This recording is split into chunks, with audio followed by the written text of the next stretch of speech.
ეს მოთხოვნა ხელშეკრულებით ყოფილა განსაზღვრული. რას წერს რომან გოცირიძე?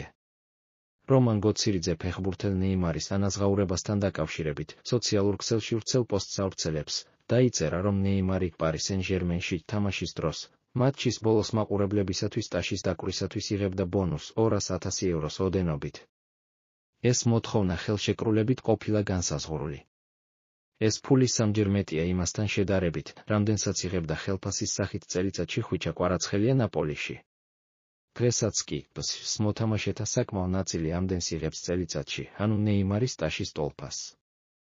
ამ ინფორმაციას მოჰყვა გაკვირვება, აღშფოთება და უარყოფითი განწყობის გაძლიერება ნეიმარის მიმართ, რომელიც ჭირვეული ხასიათით გამოირჩევა. ერთი შეხედვით, ხელშეკრულების ეს ნაწილი ჩანს ნეიმარისათვის მეტად ხელსაყრელად. დამთავრდა თამაში, მოიგე თუ წააგე, პატივი ეცი გულშემატკივარს, შემოარტყი ორჯერ ხელი ერთმანეთს და კოლოსალური ოდენობის ფული დაჯდება შენს ანგარიშზე. მოდით შევხედოთ ამ ფაქტს არა ნეიმარის, არამედ კლუბის პოზიციიდან. ნეიმარი ითხოვს წელიწადში 30 მილიონ ევროს.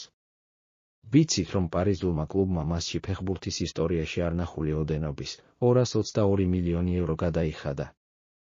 კლუბი მის მოთხოვნას ალბათ დააკმაყოფილებს, მაგრამ იცის რა მისი არაპროგნოზირებადი ხასიათის შესახებ, ერთ უმარტივეს ვალდებულებას აკიდებს ისეთ ფასად, რომ მასზე უარი ვერ თქვას. კლუბის პასუხი აგაძლევ 30 მილიონს იმ პირობით, რომ თამაშის ბოლოს ტაშს თუ არ დაუკრავ, ჩამოგეჭრება 200,000 euro. თუ დაახლოებით 30 თამაშს ავიღებთ სეზონში, გამოდის, რომ 6 მილიონ ევროს დაკარგავს ტაშის არ დაკვრის გამო. ეს უკვე ძალიან მძიმე სასჯელი გამოდის. კონტრაქტი ალბათ ასეთია, 24 მილიონ ევროს პლუს 6 მილიონი euro ბონუსი. თუ ასე წავიკითხავთ, არაადეკვატურად დიდი ბონუსია. ან სხვანაირად 30 მილიონი მინუს 6 მილიონი ჯარიმა, რაც უკვე არაადეკვატურად დიდი სასჯელია.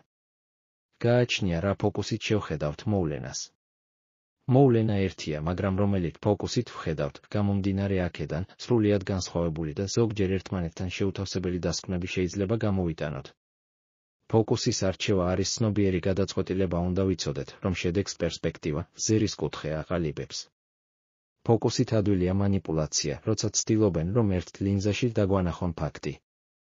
ხშირად გავიგონებთ ხოლმე მოწოდებას, ფოკუსი გავასწოროთ. არა, ეს ადვილი.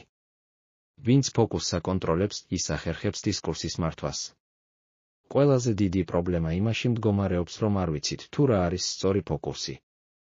ასეთი რამ ერთმნიშვნელოვნად არ არსებობს, ფოკუსი ყოველთვის არჩევანია და თითოეულ ხედვის კუთხეს შეიძლება თავისი სიმართლე ჰქონდეს. სწორი ფოკუსი მაინც ის არის, რომელიც არც დამალავს და არც გადაამეტებს და იმის საშუალებას მოგცემს, დაინახო უფრო სრული სურათი. როცა ფოტოს იღებ, მისი დაჭერა არც თუ ისე ძნელია, ცხოვრებაში, პოლიტიკაში, კი ურთულესი რამ არის. მოდით გავასწოროთ ფოკუსი. ხანდახან ეს მარტივით შეიძლება იყოს, მაგალითად, ჩვენს დღევანდელ მდგომარეობაში. წერს რომან გოცირიძე.